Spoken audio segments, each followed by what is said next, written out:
I watched the student who often skipped class. I could hardly believe my eyes. I had already pushed the car to 20 kilometers per hour, but he was still running ahead of me. Why are you following me? You know how fast you were going? What are you, a cop? I instinctively glanced at the speedometer.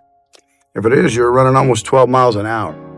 But Thomas didn't understand. He impatiently told me to stop following him, then turned and ran toward the farm. Back at school, I checked his past records immediately. The results shocked me. His speed ranked in the top 10 in the entire state. An idea formed in my mind. I decided to start a cross-country team. I went to the principal and shared my plan, but he rejected it right away. At this poor high school, cross-country was seen as a sport for rich kids aiming for college. McFarland was one of the poorest farming towns. Most residents were Mexican immigrants. The kids worked in the fields before sunrise, then returned to the farms after school under the scorching sun. Day after day of relentless labor, forged incredible endurance, but they didn't see it as talent. They saw it as survival. I didn't give up. I discovered a newly created sports fund from the state education department and convinced the principal to give it a chance. In the end, I gathered 7 boys and began brutal, relentless training. In their first race, against experienced private school teams, we got completely crushed, suffered a humiliating defeat. After the race, Thomas broke down. He couldn't understand the point. No matter what they did, they would always be field pickers. At that moment, I finally understood.